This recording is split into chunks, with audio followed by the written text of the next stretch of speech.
Vamos al espacio de preguntas. No sé si alguien del auditorio quiere hacer alguna.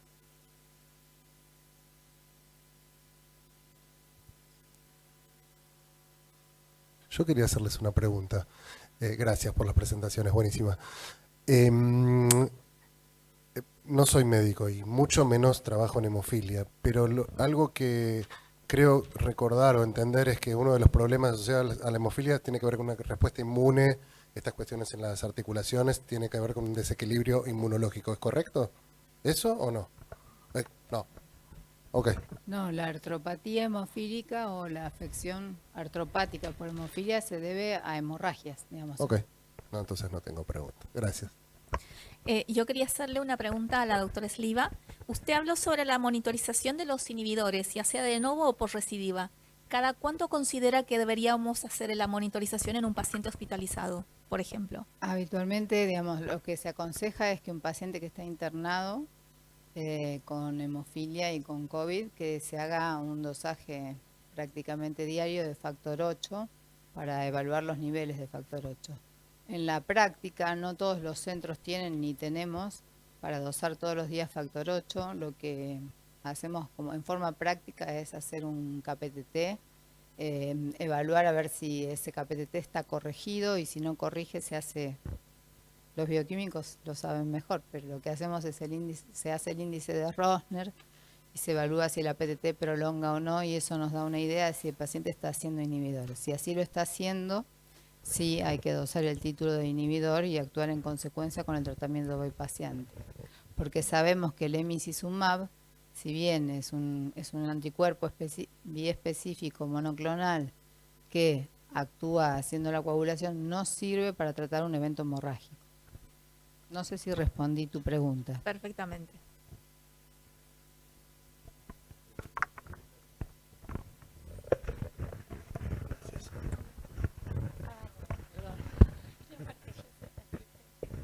Eh, yo les agradezco a las dos y veo que han hecho un esfuerzo tremendo para recopilar información sobre esto que parece muy poco frecuente. Información sobre hemofilia y otros trastornos hemorrágicos mayores en la era del COVID. De todos modos, y si entendí bien, no hay series de pacientes hemofílicos que hayan tenido COVID.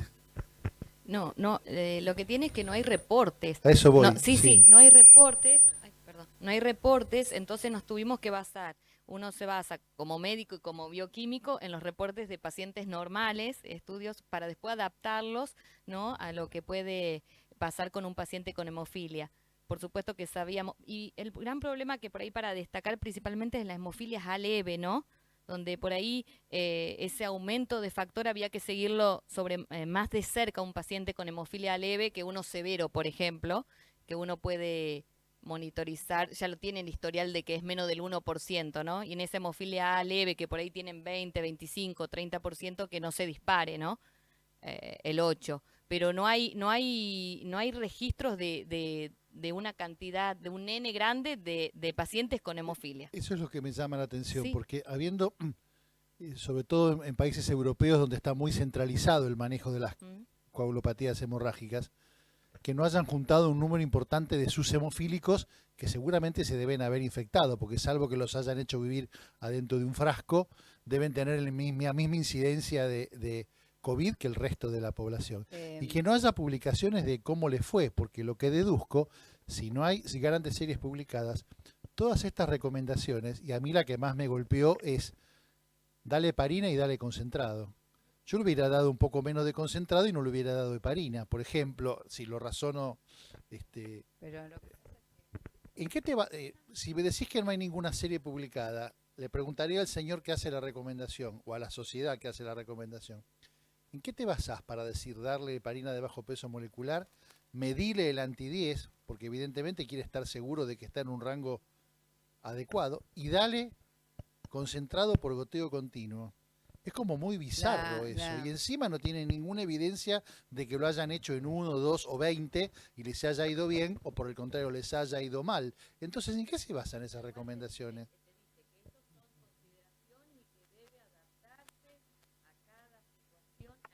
sí.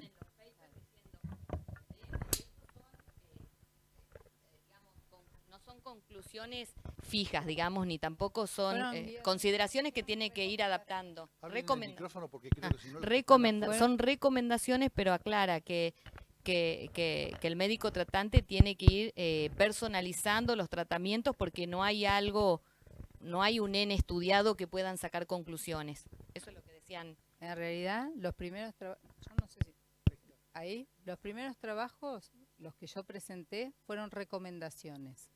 Inclusive, la gran habilidad cuando uno está leyendo que tienen en el otro lado del otro lado del charco, en los países europeos, es que ni bien empezó esto, ellos, muchos de los trabajos que yo, por ejemplo, el PetNet, que es el estudio, fue una carta enviada a los centros al inicio de la pandemia, o sea que no teníamos ni el recurso de la vacuna, ni el recurso de la experiencia, ni sabíamos lo que pasaba.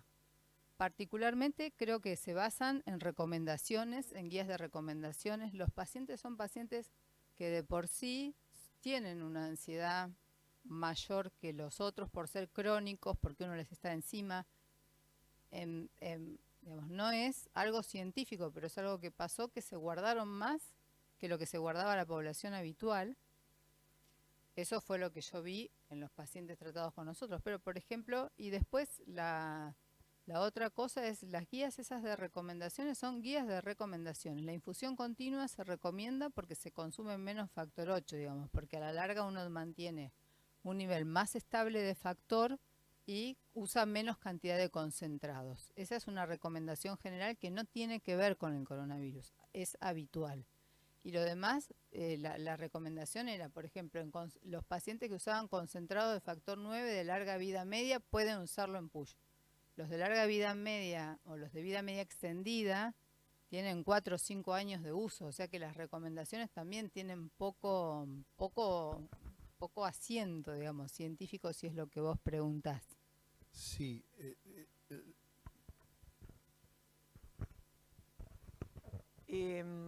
Yo entiendo lo que dice Carlos de, digamos, teóricamente dar menos factor y no dar heparina. ¿Sería ese lo que vos decís? No. Bueno, yo... Una entidad mundial que nuclea hemofílicos, los holandeses, por ejemplo, tienen todo bajo control. ¿Cómo le fue a los hemofílicos de Holanda? ¿No hay nada para publicar?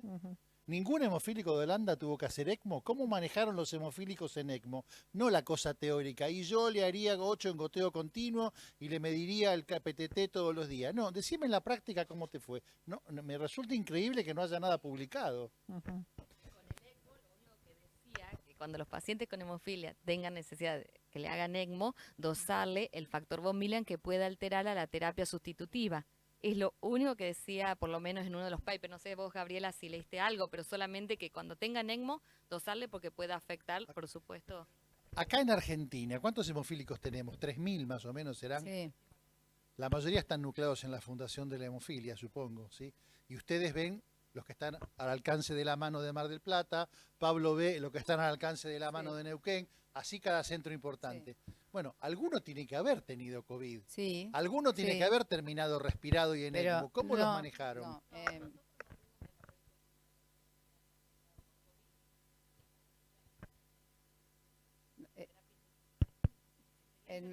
los pacientes que han tenido COVID, primero que todas las recomendaciones fueron, de las guías de recomendaciones fueron en inicios, en abril del 2020. Y cuando nosotros empezamos a transitarla y empezaron a salir, nosotros fuimos de los primeros que estuvimos vacunados.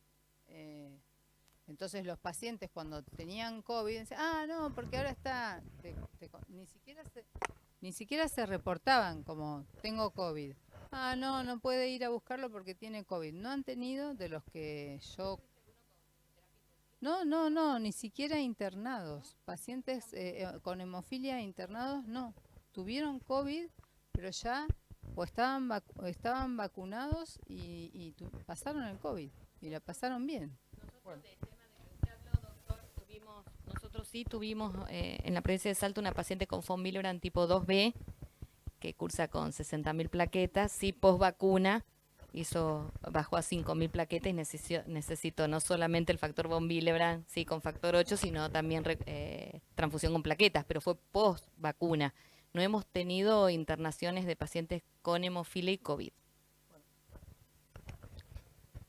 Una consultita. Si no entendí mal, digamos, en pacientes críticos, el target tratan de mantenerlo por encima de 30% de factor.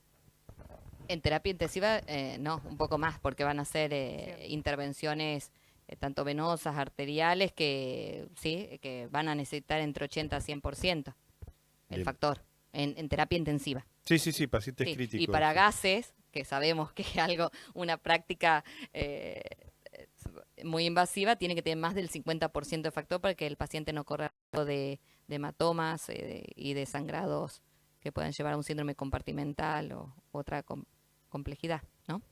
Bárbara, gracias. No, yo creo que las recomendaciones esas que se hicieron, que no, yo no sé, hemofilia, estoy revisando tromboprofilaxis en pacientes con hemofilia por otra razón. Los eventos trombóticos son raros en los pacientes aún sometidos a cirugías de riesgo trombótico, de alto riesgo trombótico, como son las cirugías de cadera y de rodilla. Y las recomendaciones no están estandarizadas para la tromboprofilaxis. Hasta lo que yo sé, si ustedes saben otra cosa, me lo dicen, que son especialistas en hemofilia. Y ahí se debe considerar, digamos, el paciente individual y sumar los factores de riesgo trombótico individuales, edad, un montón de cosas. La duración de la terapia, bueno, en grandes series de pacientes, los eventos trombóticos en estos pacientes son trombosis más bien banales asociados al sitio de inyección. Entonces, en general no la recomiendan, aún asumiendo, digamos, que el COVID es un protrombótico grande. No sé con qué balancearlo porque es distinto a todo, pero pareciera, digamos, temerario la anticoagulación en estos pacientes a priori.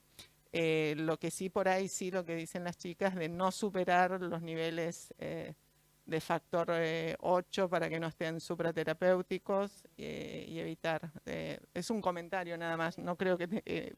creo que uno, cuando hicieron esas recomendaciones, deben haber empezado a pensar en cosas similares, pero la literatura ni siquiera esas cosas similares tiene respuesta todavía. La presentación hubo dos, digamos, yo presenté un caso con emicizumab, que le dieron el factor 8 terapia de reemplazo. El señor pasó por todas las instancias, salió airoso de eso, y la doctora presentó otro paciente con factor 8 de larga vida media, puesto cada 5 días, que tampoco, digamos, llevan poca trayectoria, si se quiere. Esos medicamentos son cuasi nuevos en tratamiento de estos pacientes, no son nuevos, pero digamos, no tienen tanta historia como los concentrados de vida media común, y los dos pacientes que se presentaron fueron esos.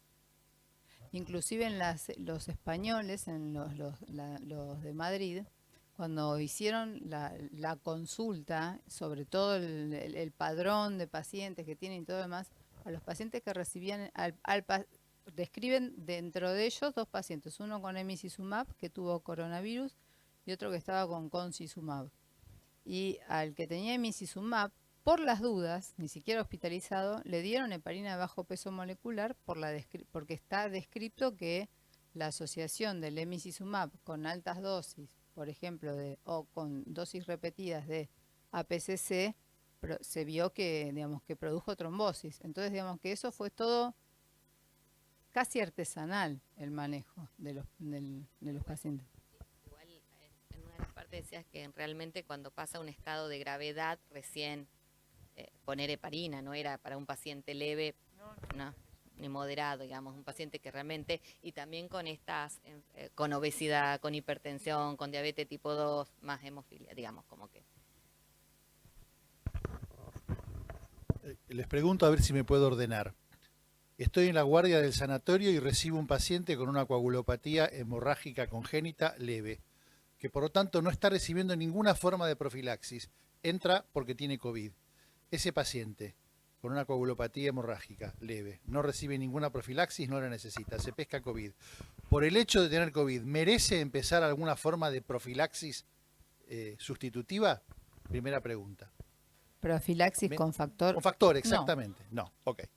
¿Le pongo profilaxis para COVID, como se le pone de rutina en mi sanatorio a todos los pacientes que entran a COVID, a sala general y sobre todo a los que pasan a terapia? ¿Le pongo la profilaxis común con heparina de Sí, bajo peso las- molecular? las- ¿Eh?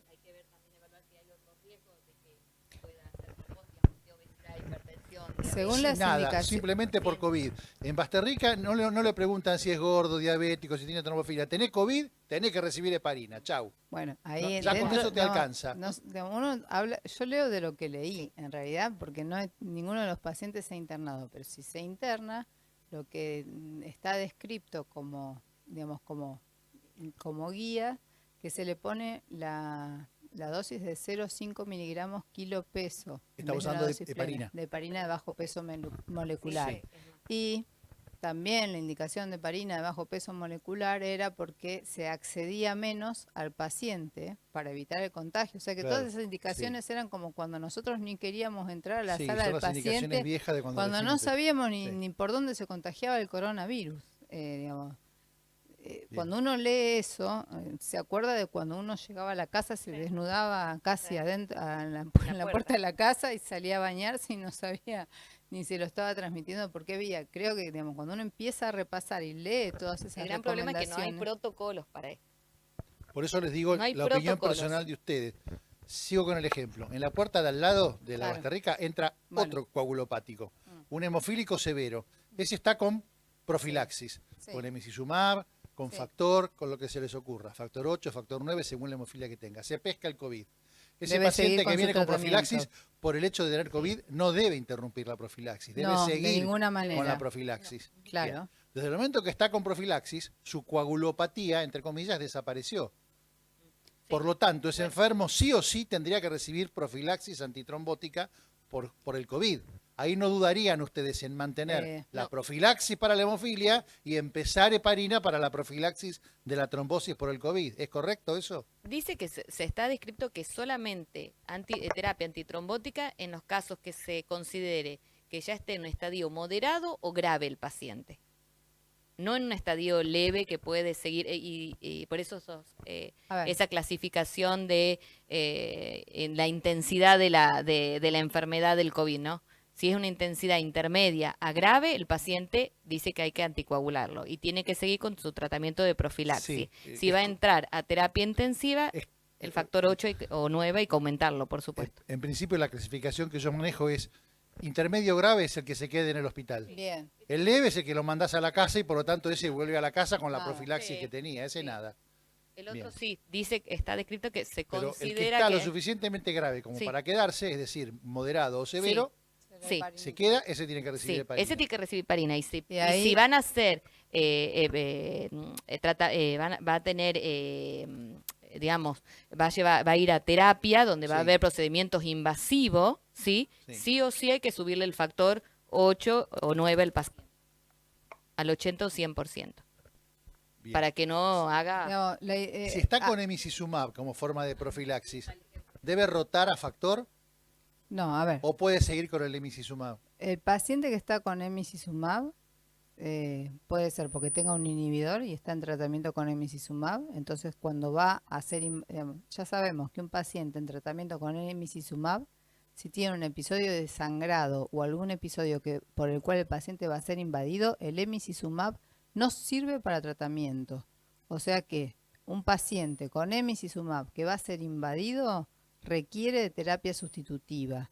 Se usa concentrados plasmáticos a dosis que uno pueda ajustar, porque el emicizumab, igual cuando uno usa emicizumab y le ponen concentrado plasmático, las pruebas de hemostasia son súper importantes, porque los concentrados plasmáticos compiten con el emicizumab.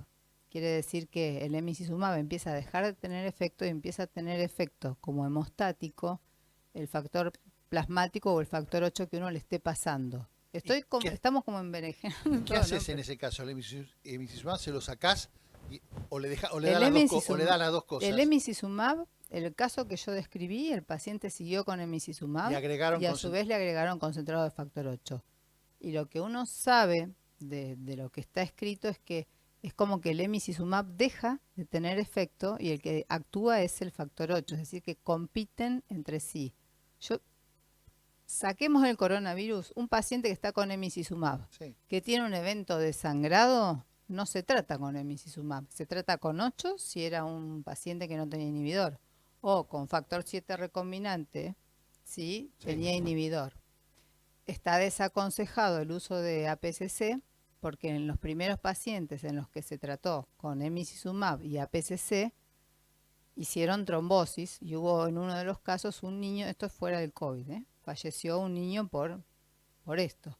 Al principio no se conocía bien a qué niveles hemostáticos tenía la capacidad de llegar el emicizumab ni cómo se potenciaban los efectos con el APCC y con el factor 7. Eso se fue regulando con el tiempo. Entonces, si vos me decís, ¿qué se hace? Y la verdad que es lo que describimos, es lo que hicieron. Y como yo dije, ese hombre de 70 años con emicizumab, que hizo una sepsis, es un sobreviviente de la vida, porque tenía doble reemplazo de rodilla, doble reemplazo de cadera, y me olvidé de decirles que había hecho inhibidor y había hecho una inmunotolerancia y había negativizado el inhibidor. O sea que hicieron todo. A ese señor además también le pusieron plasma, remdesivir, plasma de convaleciente, digamos. En realidad le tiraron con todo lo que uno no bien para qué andaba con un coronavirus. No te respondimos nada de tus preguntas, pero en realidad es que leyendo te das cuenta que se hizo... Sí. No, y no hay protocolos a seguir. Interesante sería registrar la cantidad de pacientes con hemofilia que han tenido coronavirus y si eran previo a la vacuna o en forma posterior a la vacuna y a cuántas dosis de vacunas y a qué vacunas en nuestro país. Eso sería un estudio interesante.